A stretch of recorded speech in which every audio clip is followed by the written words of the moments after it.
Alright, let's talk about The Dark Tower. The Dark Tower.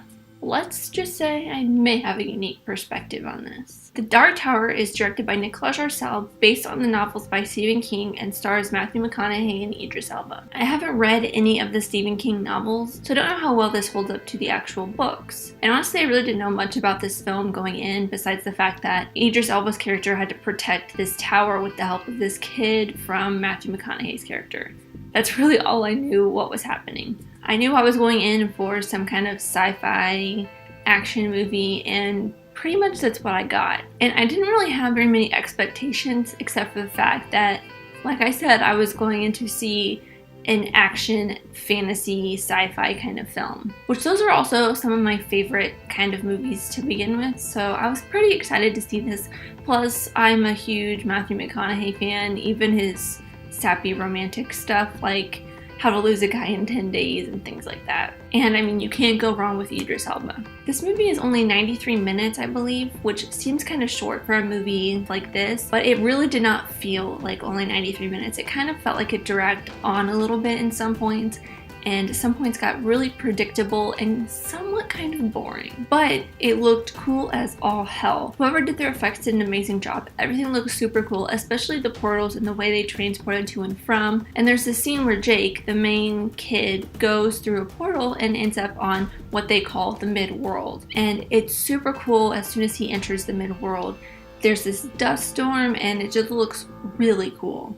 And I said cool so many times there. I'm sorry. And as for the acting in this, Matthew McConaughey really just was playing Matthew McConaughey. He played pretty much the same role that he played in Wolf of Wall Street, How to Lose a Guy in 10 Days. He basically was the same person in all of them. But Tom Taylor, who plays Jake Chambers, basically the main character besides Matthew McConaughey and Idris Elba's characters, was superb. This kid will go on to do really great things in his acting career. But Idris Elba really stole the show for me. He had some of the best scenes in this movie. Funny scenes, serious scenes, action scenes, every scene that Idris Elba was in, he stole the show. There were some points in this that got a little confusing even to me, and I feel like I can usually follow movies very well. But even with the confusing parts, there were points that got super predictable and I knew exactly what was going to happen. There's even one point in the movie where Idris Elba's character gets hurt and he tells Jake, oh, I heal really fast, it's not going to be a problem. But they go to this village and the healer there tells him that it's going to start spreading and he needs to start healing. And later on it looks like it's getting worse and worse, but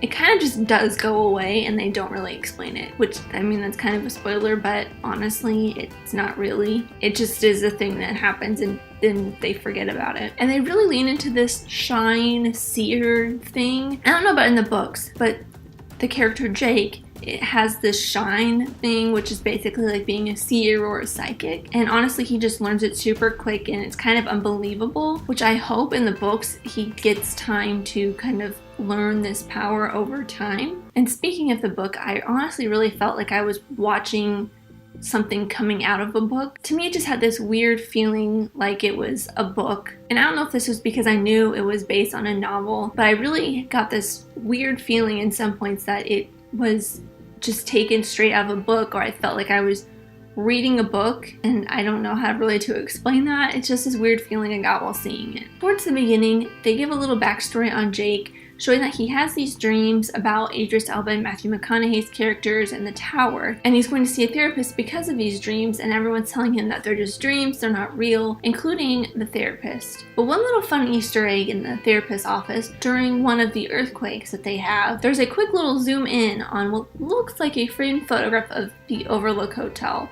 which I thought was just kind of a fun little nod to one of Stephen King's other novels, The Shining. Because I don't know the novels at all, I'm not sure if this is just a standalone film encompassing the entire series of The Dark Tower, or if this is going to become a series following every single one. So if you know that, please let me know in the comments down below. I haven't really researched all of that yet since I literally just got back from watching the movie. My rating for The Dark Tower would probably be like a 7 out of 10.